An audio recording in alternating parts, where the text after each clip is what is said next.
Books वालों ने जो यूजेस ऑफ आइसोटोप्स हैं उनमें कौन से कॉन्सेप्ट रखे हैं और कौन कौन से आइसोटोप्स के यूजेस को डिस्कस किया हुआ है। ठीक है, तो देखिए हमारे पास जो टॉपिक है इसका नाम है यूजेस ऑफ आइसोटोप्स और इसमें पैराग्राफ जो है उसमें कुछ इंपॉर्टेंट पॉइंट्स गिवन है। वो ये है कि isotopes are used in chemical, agriculture and medical research for diagnosis and treatment. इस पॉइंट्स में ये कहा गया है कि हमारे पास जो आइसोटोप्स हैं वो यूज़ होते हैं केमिकल, मेडिकल और एग्रीकल्चर के जो रिसर्च होते हैं, जो मुशाहिदे होते हैं, इनमें यूज़ करते हैं साइंटिस्ट। और इनको इसलिए यूज़ करते हैं ताकि इनके थ्रू ये मुख्तलिफ चीज़ों को डायग्नोस कर ले, इनको पहचाने, मुख्तलिफ प्रॉब्लम्स को, मुख्तलिफ प्रोसेसेस को पहचाने और इनकी जो है ना फिर ट्रीटमेंट करे। अगर कुछ डिजीज़ वगैरह है, प्रॉब्लम्स है, उनकी वो भी करे, ट्रीटमेंट भी करे, इलाज भी करे। ठीक है, तो हमारे पास जो केमिकल्स है इनकी प्रोसेसेस को हम अंडरस्टैंड करते हैं लिविंग बॉडीज़ में, ह्यूमन बॉडीज़ में। ठीक है, इनकी पाथवेज वगैरह को ट्रेस करते हैं। एग्रीकल्चर की केस में हम डिफरेंट प्रॉब्लम, डिफरेंट डिजीज़, जो प्लांट्स की डिफरेंट बीमारियां होती है उनकी और जो डिफरेंट कंपाउंड्स बनते हैं उनकी पाथवेज को ट्रेस करते हैं और उनके मुताबिक जो है ना हम यूज़फुल इंफॉर्मेशन इकट्ठे करते हैं। सिमिलरली हम मेडिकल रिसर्च में भी इनको यूज़ करते हैं।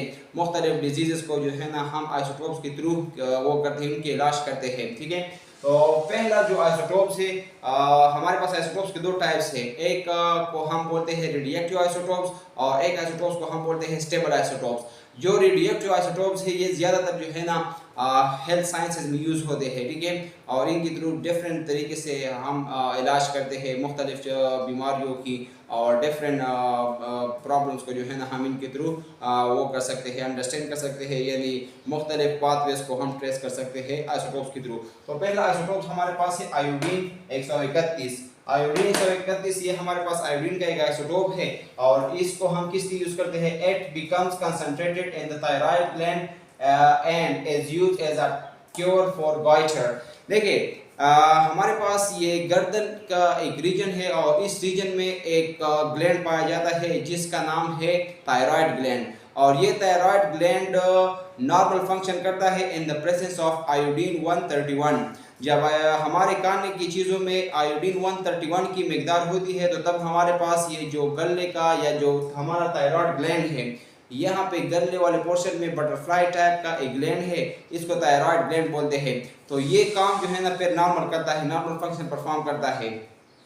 लेकिन अगर आयोडीन 131 की हमारी बॉडी में कमी हो गई या हमारे जो फूड या फ्लूइड वगैरह जो हम एंटेक करते हैं उनमें अगर कमी हो तो फिर हमारे पास यहाँ पे गॉइटर बनता है। ये इलाका जो है ना स्वॉल होता है। ठीक है, ये ऐसे ऊपर आता है यहाँ पे। तो यहाँ पे प्रॉब्लम ये होती है कि थायरॉक्सिन जो है ना, थायरॉक्सिन ये हमारे पास एक हार्मोन है और ये हार्मोन नहीं बनता और ये अपना प्रॉपर फंक्शन नहीं कर रहा।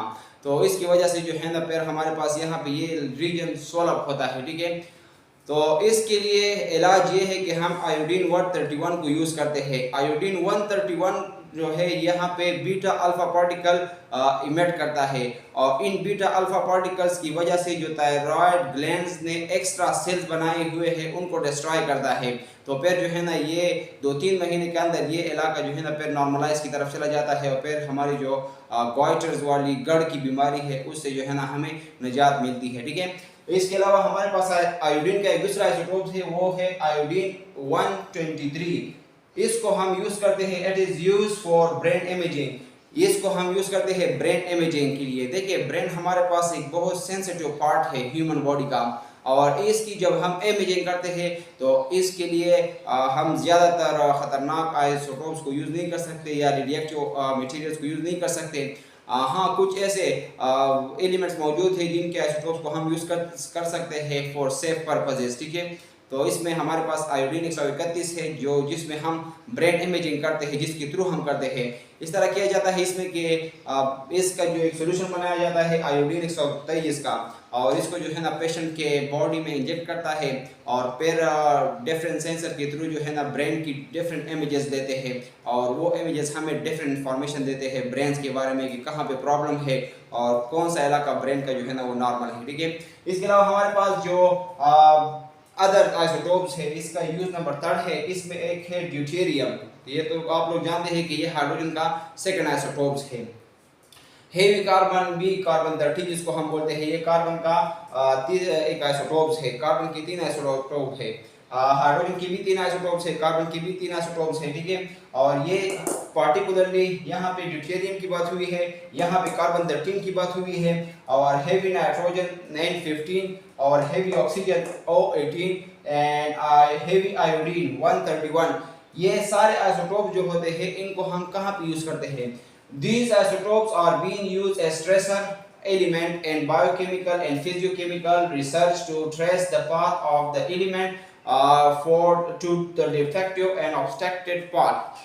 ये कहता है कि ये जितने भी एलिमेंट्स के हमने आइसोटोप्स के नाम हमने लिए हैं, ये सारे आइसोटोप्स हमारे पास यूज होते हैं ट्रेसर के तौर पे। ये जो है ना एलिमेंट को ट्रेस करते हैं, डिफरेंट एलिमेंट्स को, ठीक है, ह्यूमन बॉडीज में या लिविंग बॉडीज में। और ये फिजियोलॉजिकल और बायोकेमिकल प्रोसेसेस को ट्रेस करने के लिए यूज करते हैं कि ह्यूमन बॉडी में बायोकेमिकल प्रोसेसेस कैसे होते हैं, इनमें कौन कौन से एलिमेंट पार्टिसिपेट करते हैं, ठीक है, और किस तरीके से ये प्रोसेसेस होते हैं। तो ये सब कुछ की इन चीज़ों की इंफॉर्मेशन हमें ये आइसोटोप्स देते हैं, ठीक है, जब हम इन आइसोटोप्स को यूज करते हैं। और इसके साथ साथ फिजियोकेमिकल प्रोसेसेस के बारे में भी हमें बताता है, ठीक है, कि सेल्स में हमारे पास जो सेल्स इंटरसेलुलर और इंट्रासेलुलर एक्टिविटीज कैसे होती है, इनमें कौन कौन से एलिमेंट इन्वॉल्व है, ठीक है। तो इन चीज़ों के बारे में हमें जो इन्फॉर्मेशन देते हैं ये सारे ये आइसोटोप देते हैं, इनको हम ट्रेसर के तौर पर यूज करते हैं। इसके अलावा हमारे पास कार्बन 14 है। Carbon 14 is used to trace the path of carbon in photosynthesis. Carbon 14 एक आइसोटोप्स है और इसको हम यूज करते हैं कि फोटोसिंथेसिस के दौरान हमें कार्बन का पाथ बता दे कि कार्बन जो है ना कहाँ पे जाता है, और इससे जो है प्लांट फोटोसिंथेसिस के प्रोसेस के थ्रू कैसे पराग बनाता है, पराग तैयार करता है। तो जब हम इसके पाथ को ट्रेस करते हैं और इनकी हमें समझ आती है तो फिर जो है ना हमारे पास बहुत सारी इन्फॉर्मेशन आती है, और इन यूजफुल इन्फॉर्मेशन को हम फिर यूज़ करते हैं फॉर बेटरनेस या प्लांट की जो ग्रोथ वगैरह इनको इम्प्रूव करने के लिए और मैक्सिमम प्रोडक्शन हासिल करने के लिए और पर्पजेस के लिए भी हम इसको यूज़ करते हैं। तो ये हमारे पास कुछ 4 यूजेस हो गए आइसोटोप्स